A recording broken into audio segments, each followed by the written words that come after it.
सास के किसी ना किसी काम को लेकर मतभेद चलते ही रहते हैं। बहू, ओ बहू, जरा चाय बना दे। मुग्धा चाय लेकर आती है। ये लीजिए, और कुछ चाहिए? अरे नहीं, बस चाय पीने का मन था। जाओ, तुम दूसरा काम करो। चाय पीने के थोड़ी देर बाद सास दोबारा मुग्धा को आवाज लगाती है। अरे बहू रे, आओ बहू, जरा हलवा तो बना दे, मीठा खाने को मन हो रहा है। इसी तरह मुग्धा की सास पूरा समय कोई ना कोई काम बताकर उसे रसोई से बाहर तक निकलने नहीं देती। कभी चाय, कभी हलवा, कभी पानी तो कभी दूध, हर समय खाने को चाहिए और उसके लिए अपने हाथ पैर बिल्कुल नहीं हिलाने। परेशान किया हुआ है इन्होंने। सास की जबरदस्ती परेशान करने की आदतों से दुखी मुग्धा एक शाम सचिन के साथ अपने कमरे में बैठी हुई बात कर रही होती है। सुनो जी, मम्मी जी की ये जानबूझकर मुझे परेशान करने की फरमाइशों से मैं बहुत फ्रस्ट्रेट हो चुकी हूँ। पूरे दिन में 1 सेकंड का आराम नहीं मिलता। रसोई से बाहर कदम रखती नहीं कि बहू ये बना दे, बहुरी वो बना दे। अरे इनकी फरमाइशें चलती ही रहती है।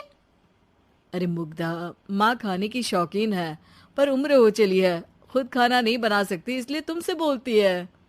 अरे तो शौक भी उम्र देख कर रखने चाहिए ना।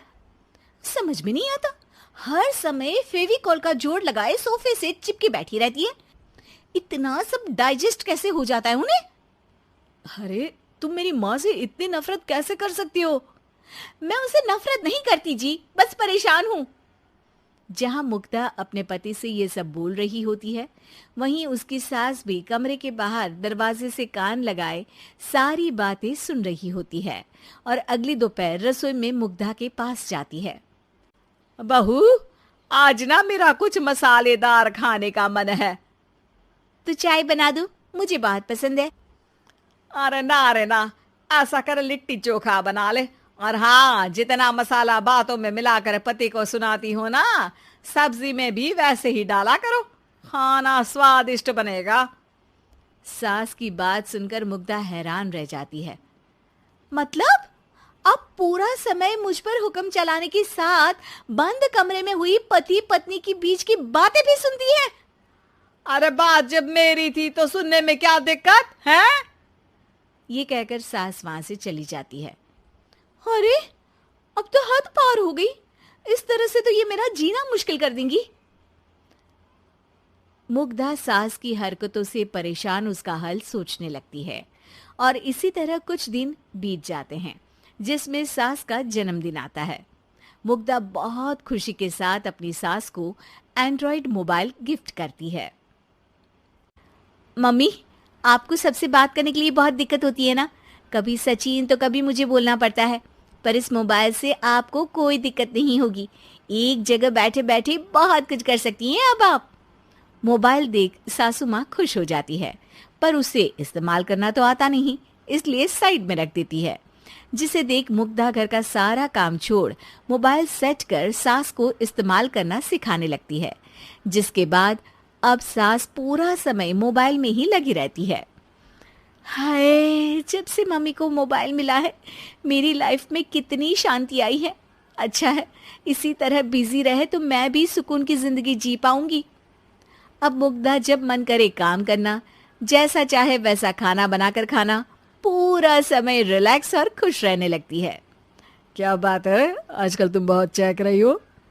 अरे मम्मी जी से छुटकारा जो मिला है, अब ना फरमाइशें ना छुप छुप कर बातें सुनना। अच्छा, तो मोबाइल गिफ्ट करने की ये स्कीम थी।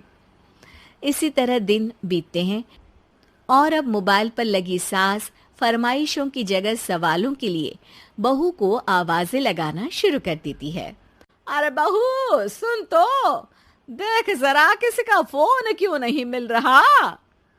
रिचार्ज खत्म हो गया है, पर अभी 4 दिन पहले ही तो मैंने किया था। इतनी जल्दी कैसे खत्म हो गया?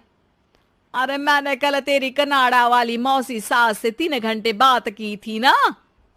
क्या?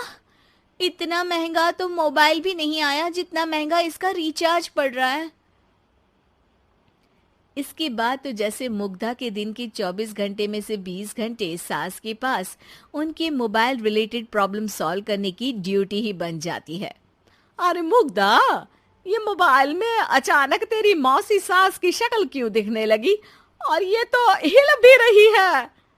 मम्मी, ये गूगल डुओ का वीडियो कॉल है। इसमें आप बात करने के साथ एक दूसरे की शक्ल भी देख सकती हो। अच्छा, ये तूने मुझे पहले क्यों नहीं बताया? अब बताने के लिए पहले नहीं बताया। इसी बीच सचिन भी वहां आ जाता है और सास अपनी वीडियो कॉल में बिजी हो जाती है। क्यों, सास बहू में क्या गपशप चल रही है? इसे गपशप नहीं, दिमाग का दही होना बोलते हैं। पर तुम तो मम्मी को मोबाइल देकर बहुत खुश थी, फिर क्या हुआ? हाँ, उसका सुकून भी कुछ ही दिन मिला। अब घर के टंटे खत्म हुए तो मोबाइल की टिंग टिंग शुरू हो गई। देखो भाई, कुछ पाने के लिए कुछ खोना तो पड़ता है। आखिर तुमने मोबाइल अपने फायदे के लिए ही तो दिया है, तो फिर सवालों के जवाब भी देने पड़ेंगे, क्योंकि जब तक उनके हाथ में ये फुंथरू रहेगा, तुम्हारी लाइफ में प्राइवेसी और सुकून रहेंगे। कहने का मतलब है